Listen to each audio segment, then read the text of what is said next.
Hello friends, मैं संदीप तिवारी स्वागत करता हूं आप सभी का हमारे YouTube channel let's learn English पर।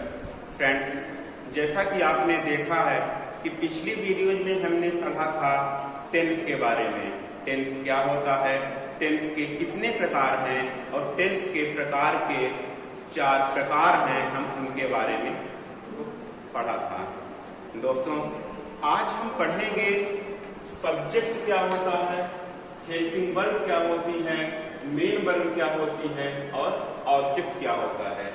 इनके बारे में हम इसलिए पढ़ेंगे क्योंकि यही 5 शब्द हैं जिनकी मदद से हम किसी भी हिंदी सेंटेंस को इंग्लिश सेंटेंस में या फिर इंग्लिश सेंटेंस को हिंदी सेंटेंस में ट्रांसलेट कर पाते हैं। तो सबसे पहले हम पढ़ेंगे सब्जेक्ट। देखिए, सब्जेक्ट मतलब होता है कर्ता। अब कर्ता कौन होता है? इसको इंग्लिश में बोलते हैं डूअर, यानी कार्य को करने वाला कर्ता कहलाता है। Doer of work is called subject. ठीक है, तो अब कार्य को करने वाला कर्ता कहलाता है। तो कार्य के करने वाले होते कौन कौन हैं, इनको जान लेते हैं। जैसे मैं बोल रहा हूं, मैं बोल रहा हूं, इस सेंटेंस में कार्य करने वाला मैं हूं, यानी मैं बोल रहा हूं। इसमें कार्य क्या हो रहा है? बोलने का। और कार्य करने वाला कौन है? मैं हूं। इसलिए मैं क्या हूं? सब्जेक्ट हुआ। जैसे वे गा रहे हैं, वे गा रहे हैं। इस सेंटेंस में कार्य हो रहा है गाने का और कार्य करने वाला कौन है? वे। तो इसलिए वे क्या है? हमारा सब्जेक्ट है। फ्रेंड, इसी तरह से सामान्य तौर पर इंग्लिश ग्रामर में 7 सब्जेक्ट होते हैं। वो वे 7 सब्जेक्ट कौन कौन से हैं? जैसे I, we, you, they, he, she, it, name. I means मैं, बी मीन्स हम, यू मीन्स आप या तुम, दे मीन्स वे, ही मीन्स वह, सी मीन्स वह फीमेल के लिए यूज किया जाता है और ही मीन्स वह मेल के लिए यूज किया जाता है। जैसे वह बोल रहा है तो ही इज स्पीकिंग, और वह बोल रही है तो she is speaking. It means ये, नेम मीन्स नाम। किसी का भी नाम हो सकता है, जैसे सीता, गीता, राम, मोहन, सोहन। ठीक है फ्रेंड, एक्चुअली इनके अलावा भी सब्जेक्ट होते हैं। जैसे हमने इसमें बोला, ये कार्य को करने वाले सब्जेक्ट हैं, क्योंकि जितने भी कार्य किए जाते हैं तो इन्हीं 7 के द्वारा किए जाते हैं। लेकिन कुछ सब्जेक्ट ऐसे होते हैं जो कार्य को करते नहीं हैं, लेकिन वे फिर भी सब्जेक्ट होते हैं। जैसे हमने कहा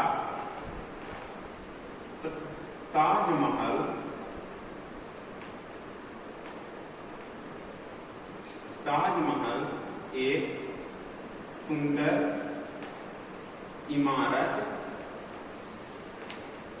है। ताजमहल एक सुंदर इमारत है। तो इस सेंटेंस में ताजमहल के द्वारा कोई कार्य नहीं किया जा रहा है, लेकिन फिर भी इस सेंटेंस में सब्जेक्ट कौन है? ताजमहल है, क्योंकि बातें किसके बारे में हो रही हैं? ताजमहल के बारे में। तो हम ऐसा भी कह सकते हैं कि कार्य को करने वाला या जिसके बारे में हम बात करते हैं वह सब्जेक्ट कहलाता है। जैसे ताजमहल एक सुंदर इमारत है, तो यहाँ पर बात किसके बारे में हो रही है? ताजमहल के बारे में, तो ताजमहल सब्जेक्ट है। जैसे हमने कहा उत्तर प्रदेश भारत का एक राज्य है, तो Uttar Pradesh is not doing any work, but Uttar Pradesh is a subject. क्यों? क्योंकि हम किसके बारे में बात कर रहे हैं? उत्तर प्रदेश के बारे में, इसलिए उत्तर प्रदेश एक सब्जेक्ट है। ठीक है, तो अब सब्जेक्ट के बाद यहाँ पर हमने लिखा है हेल्पिंग वर्ब। तो हम पढ़ते हैं हेल्पिंग वर्ब क्या है। देखिए, हेल्पिंग वर्ब यानी सहायक क्रिया। हेल्पिंग वर्ब को एक्सिलरी वर्ब भी कहा जाता है। अब सहायक क्रिया क्या होती है, क्या कार्य करती है? देखिए, जैसे सपोज कीजिए कि एक कोई ग्राउंड है और उस ग्राउंड में कोई फंक्शन होने वाला है, प्रोग्राम होने वाला है, जिसमें लगभग 10 स्कूल के स्टूडेंट आ रहे हैं और 10 स्कूल के स्टूडेंट की संख्या मिलाकर 2000 संख्या हो जाती है। तो आप उन 2000 बच्चों में से अपने स्कूल के बच्चों को कैसे पहचानोगे?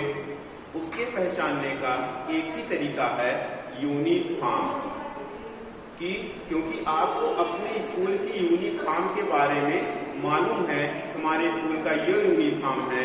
तो जितने भी बच्चे आपके स्कूल की यूनिफॉर्म पहने रहेंगे तो उन 2000 बच्चों की भीड़ में आप उन्हें आसानी से पहचान पाओगे, ये बच्चे हमारे स्कूल के हैं, ये बच्चे दूसरे स्कूल के हैं। ठीक है, क्योंकि एक दो स्कूलों का सब्जेक्ट सेम हो सकता है, सिलेबस सेम हो सकता है, स्कूल टाइमिंग सेम हो सकती है, लेकिन यूनिफॉर्म हर स्कूल का हमेशा अलग अलग होता है। उसी तरीके से हेल्पिंग वर्ब सेंटेंस को पहचानने का कार्य करती है। जैसे कि यहाँ कोई सेंटेंस लिखा है कि ताजमहल एक सुंदर इमारत है, तो ये सेंटेंस किस टेंस का है, हम इसको कैसे पहचानेंगे? हेल्पिंग वर्ब के माध्यम से। जैसे हम लिखें कि he is playing, वह क्रिकेट खेल रहा है, वह खेल रहा है, ये हमें कहां से पता चल रहा है? कौन बता रहा है? इज बता रहा है। हम यहां पे लिखते हैं कि he was playing, वह खेल रहा था, ये सेंटेंस पास्ट कंटीन्यूअस टेंस का है। ये हमें कौन बता रहा है? वाज बता रहा है। हम यहां पे लिखते हैं he will be playing, he will be playing, वह खेल रहा होगा, यह सेंटेंस फ्यूचर टेंस का है। ये हमें कौन बता रहा है? will be बता रहा है। देखिए, तीनों सेंटेंस में सब्जेक्ट सेम है और मेन वर्ब सेम है। ठीक है, अलग क्या है? हेल्पिंग वर्ब तीनों में अलग अलग है, और यही हेल्पिंग वर्ब हमें बता रही है कि ही इज प्लेइंग, यह सेंटेंस प्रेजेंट कंटीन्यूअस टेंस का है। ही वाज प्लेइंग, यह सेंटेंस पास्ट कंटीन्यूअस टेंस का है, और ही विल बी प्लेइंग, यह सेंटेंस फ्यूचर कंटीन्यूअस टेंस का है। अगर हम हेल्पिंग वर्ब को मिटा दें, केवल इतना लिखा है कि ही प्लेइंग, तो क्या आप बता सकते हैं कि ये सेंटेंस किस टेंस का है? वह खेल रहा।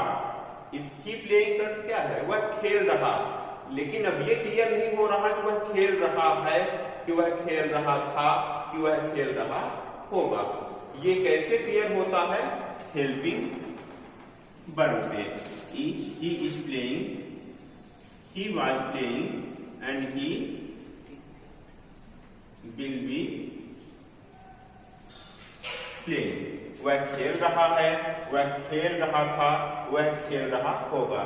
फ्रेंड्स, किसी भी सेंटेंस का सब्जेक्ट सेम हो सकता है, मेन वर्ब सेम हो सकती है, ऑब्जेक्ट सेम हो सकता है, कंजक्शन सेम हो सकता है, प्रीपोजिशन सेम हो सकता है, अदर वर्ड सेम हो सकते हैं, लेकिन दो सेंटेंस का हेल्पिंग वर्ब मतलब दो अलग अलग टेंस का हेल्पिंग वर्ब सेम कभी नहीं होंगे। जैसे पास्ट का हेल्पिंग वर्ब अलग होगी, फ्यूचर की हेल्पिंग वर्ब अलग होगी, और प्रेजेंट टेंस की हेल्पिंग वर्ब अलग होगी। फ्रेंड, हेल्पिंग वर्ब की डिफिनीशन की बात करें तो वह शब्द जो सेंटेंस को पहचानने में हमारी मदद करती हैं, उन्हें हम सहायक क्रिया कहते हैं। The word which help to identify the sentence is called helping verb। ठीक है friend, basically helping verb total 24 होती हैं। कुल हेल्पिंग वर्ब की संख्या 24 होती है, जिन्हें दो पार्ट में हम डिवाइड करते हैं, जिनमें से 13 हेल्पिंग वर्ब का यूज टेंस में किया जाता है और 11 हेल्पिंग वर्ब को हम मॉडल वर्ब कहते हैं। तो मॉडल वर्ब को हम बाद में पढ़ेंगे, अभी इन 13 हेल्पिंग वर्ब को देख लेते हैं जो टेंस में यूज की जाती हैं। उनमें से हैं जैसे डू डच, इज एमार, है, did, watch were, had, will fail. ठीक है, डू डच का यूज प्रेजेंट इंडेफिनिट टेंस में किया जाता है। इज एम आर का यूज प्रेजेंट कंटीन्यूअस टेंस में किया जाता है। हैव का यूज प्रेजेंट परफेक्ट टेंस में किया जाता है। डिड का यूज पास्ट इंडेफिनिट टेंस में किया जाता है। वॉच वर का यूज पास्ट कंटीन्यूअस टेंस में किया जाता है। हैड का यूज पास्ट परफेक्ट टेंस में किया जाता है और विल फेल का यूज फ्यूचर टेंस में किया जाता है। तो ये बात हुई हमारे हेल्पिंग वर्ब की। ठीक है, अब हम बात करते हैं अब लिखा मेन वर्ब यानी मुख्य क्रिया।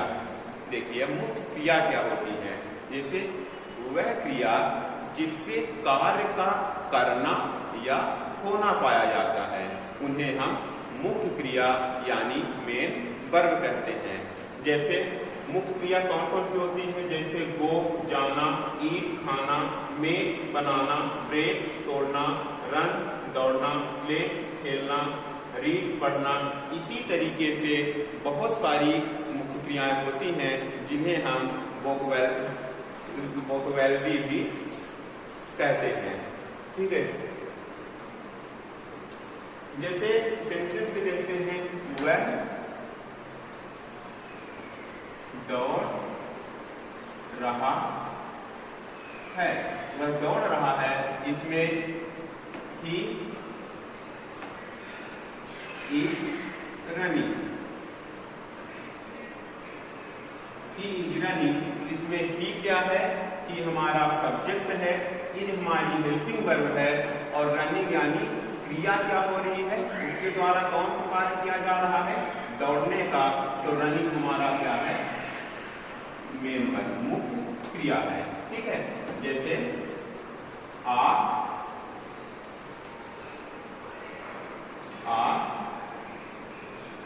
सुन रहे हैं। ठीक है, तो आप सुन रहे हैं, आप कौन है, सब्जेक्ट है। सुन जैसे यू आर लिसनिंग,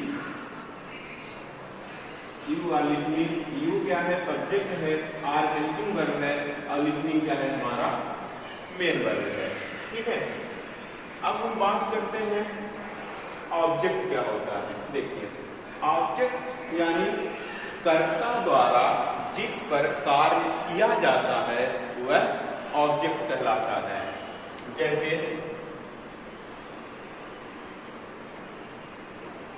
हमने बोला कि वह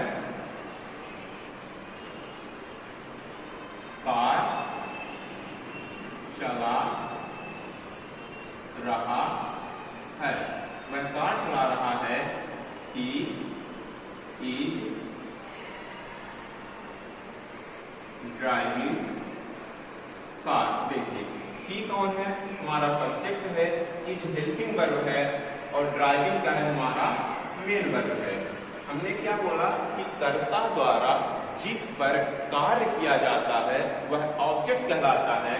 तो वह कौन सा कार्य कर रहा है, वह क्या चला रहा है, कार चला रहा है, उसका एक्शन किस पे हो रहा है, कार पे। तो कार क्या है, हमारा ऑब्जेक्ट है। जैसे हमने बोला वह क्रिकेट खेल रहा है, तो वह ही इज प्लेइंग क्रिकेट, तो ही सब्जेक्ट है, इज हेल्पिंग वर्ब है, प्लेइंग मेन वर्ब है और क्रिकेट हमारा ऑब्जेक्ट है। ठीक है, जैसे वह किताब पढ़ रहा है, he is reading book, he subject है, इज हेल्पिंग वर्ब है, रीडिंग मेन वर्ब है और बुक क्या है, हमारा ऑब्जेक्ट है। ठीक है, फिर यहाँ पे लिखा है ETC एक्सेट्रा, यानी कि किसी सेंटेंस में जब subject, helping verb, main verb और ऑब्जेक्ट के अलावा जो कुछ भी बचता है वह हमारा एक्सेट्रा होता है, यानी अदर वर्ड होता है। तो फ्रेंड्स, आज के वीडियो में हमने देखा सब्जेक्ट क्या होता है, हेल्पिंग वर्ब क्या होती है, मेन वर्ब क्या होती है और ऑब्जेक्ट क्या होता है और एक्सेट्रा क्या होते हैं। फ्रेंड्स, आज के लिए इतना ही। अगर वीडियो अच्छा लगे तो वीडियो को लाइक करें, शेयर करें, चैनल को सब्सक्राइब करें। Thank you.